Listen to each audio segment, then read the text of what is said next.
Hello friends, ഒരു ഞായറാഴ്ച യാത്ര പ്ലാൻ ചെയ്ത് കോഴിക്കോടിനടുത്തുള്ള ഒരു സ്ഥലത്തേക്ക് പോകാൻ ഇറങ്ങിയതായിരുന്നു. അങ്ങനെ തിരഞ്ഞു പിടിച്ച് കോഴിക്കോടിൻ്റെ സ്വിറ്റ്സർലാൻഡ് എന്നറിയപ്പെടുന്ന കരിയത്തുംപാറ സന്ദർശിക്കാൻ ഞങ്ങൾ തീരുമാനിച്ചു. മഴക്കാലമായതുകൊണ്ട് തന്നെ ഒരു 100 രൂപയുടെ കളർ കോട്ടും വാങ്ങി യാത്ര തുടങ്ങി. അല്പദൂരം പിന്നിട്ടപ്പോൾ തന്നെ മഴയും കോടയും മലകളും കണ്ണിന് വിരുന്നായി പ്രത്യക്ഷപ്പെടാൻ തുടങ്ങി. പക്ഷെ ആദ്യമേ പ്ലാൻ ചെയ്ത കരിയത്തുംപാറയിലെത്തിയപ്പോഴോ അതാ ഒരു പണി. മലവെള്ളപ്പാച്ചിൽ കാരണം കരിയത്തുംപാറ താൽക്കാലികമായി അടച്ചിട്ടിരിക്കുകയാണ്.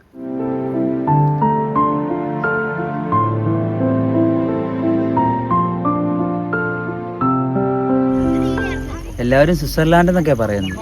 സ്വിറ്റ്സർലാൻഡ് ഒന്നും തോന്നുന്നില്ലെങ്കിലും ഊട്ടിയൊക്കെ കണ്ടവർക്ക് ഒരു ഊട്ടി വൈബൊക്കെ തോന്നും.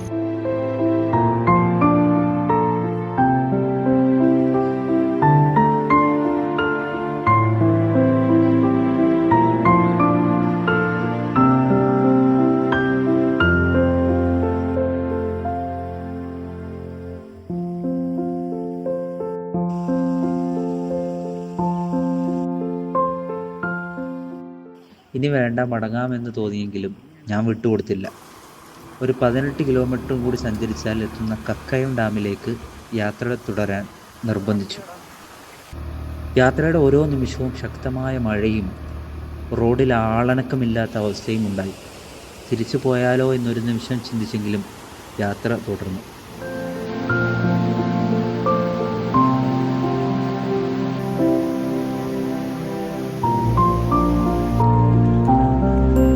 അവസാനം ലക്ഷ്യസ്ഥാനത്ത് എത്തിച്ചേർന്നു. 10 രൂപ കൊടുത്ത് വണ്ടി പാർക്ക് ചെയ്ത് വെള്ളച്ചാട്ടം ലക്ഷ്യമാക്കി നടന്നു. വഴിയിൽ അതിമനോഹരമായ ഡാമും പ്രകൃതി തുളുമ്പി നിൽക്കുന്ന കാഴ്ചകളും ആസ്വദിച്ച് ഞങ്ങൾ വെള്ളച്ചാട്ടത്തിനടുത്തെത്തി.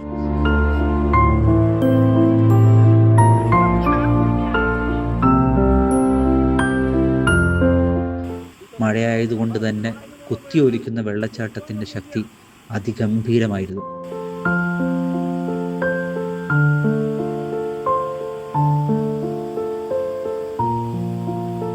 രണ്ടായിരത്തി 18 പ്രളയത്തിൽ നശിച്ച തൂക്കുപാലവും ഇപ്പോഴും അവിടെ തൂങ്ങിക്കിടപ്പുണ്ട്.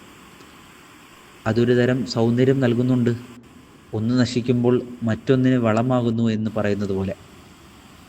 കുറേ നേരം അവിടെ നിന്ന് കോടമഞ്ഞ് വരുന്നതും കാഴ്ചകൾ മൂടുന്നതും ആസ്വദിച്ച് ഞങ്ങൾ മടങ്ങി. അങ്ങോട്ടേക്ക് പോയപ്പോഴേ നമ്മൾ ഡാം കാണിച്ചിരുന്നു. തിരിച്ചു വന്നപ്പോഴത്തേ അത് കോട കൊണ്ട് നന്നായിട്ട് മൂടിയിട്ടുണ്ട്. അത്രയ്ക്ക് കോടയാണ്. സമയം ഏകദേശം 2 മണിയായിട്ടുള്ളൂ.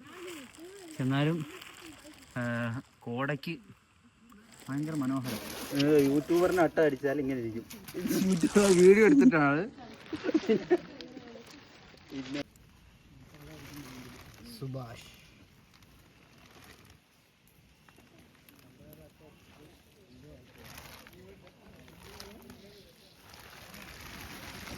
ഈ മഴയാത്ര ശരിക്കും ഒരു ഉഗ്രൻ അനുഭവമായിരുന്നു. സ്വാമി വിവേകാനന്ദൻ പറഞ്ഞതുപോലെ, യാത്ര ചെയ്യുക, യാത്ര ചെയ്യുക, യാത്ര ചെയ്യുക. നിങ്ങൾ കാണുന്ന എല്ലാറ്റിനും പിന്നിലുള്ള മനുഷ്യരെ അറിയുക, യാത്ര ചെയ്യുക.